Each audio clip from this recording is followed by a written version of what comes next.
Quand on est parent, parfois, souvent même, on a l'impression de vivre dans la 4e dimension. Peut-être même qu'on y est vraiment.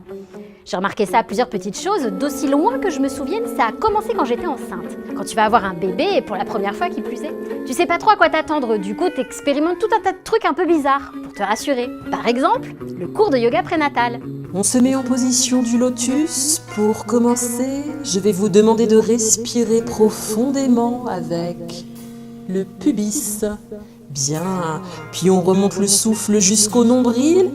Maintenant, vous respirez avec la gorge, puis le front et maintenant le 3e œil. Autre grand moment de solitude, pendant longtemps, ma fille m'a posé une question que j'ai mis un temps fou à comprendre. Dédé. Elle me disait régulièrement Dédé. Mais c'est qui Dédé? Il est où ce Dédé?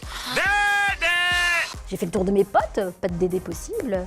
Peut-être que c'est un personnage de dessin animé que je connaîtrais pas, mais non plus. Dédé la frite, Dédé le cochon, non, vraiment, je voyais pas du tout ce que ça pouvait être. Puis un jour, j'ai compris.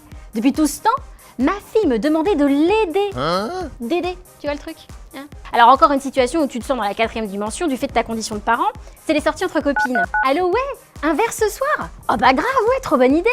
Bah je vais appeler Géraldine pour garder bébé. Ah, elle vient ce soir. Oh, bah, écoute, pas grave, je vais tenter Dalila. Ah, elle aussi, elle vient ce soir. Ah, et Karine aussi. Ah, et Anna est en vacances, d'accord, ok. Bon. Bah écoute, je vais chercher une babysitter et puis je te rappelle dans 5 minutes, hein, ok? Ouais, à plus. Allô, oui. Oui, c'est moi. Bah en fait, c'est les babysitters. Bah c'est cher. Hein. Et puis tu sais jamais vraiment sur qui tu tombes. Et c'est pas possible de confier ma fille à quelqu'un que je connais pas. Donc bon bah allez, je compte sur vous pour boire un verre à ma santé, hein, les filles, hein, ok? Allez, à plus, ciao. Le nombre de verres que tes copines boivent à ta santé, parce que tu peux pas sortir. Elles sont probablement toutes alcooliques hein, à l'heure qu'il est.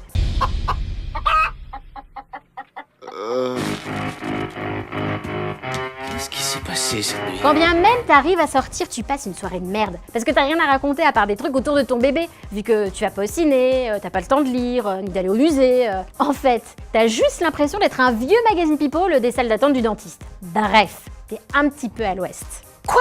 Johnny et Vanessa se séparent? Non mais attends, c'est pas possible, faut que j'appelle Géraldine. Dernier truc où tu te sens vraiment en décalage avec le reste du monde, Dora l'exploratrice. Alors vous pensez que j'exagère? Je veux juste que vous écoutiez ce petit florilège de moments stars de ce dessin animé. Un arbre à chocolat.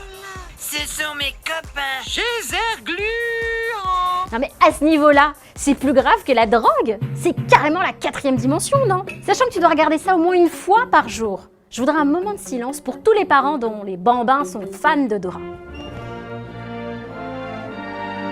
Merci beaucoup. Allez, la citation du jour.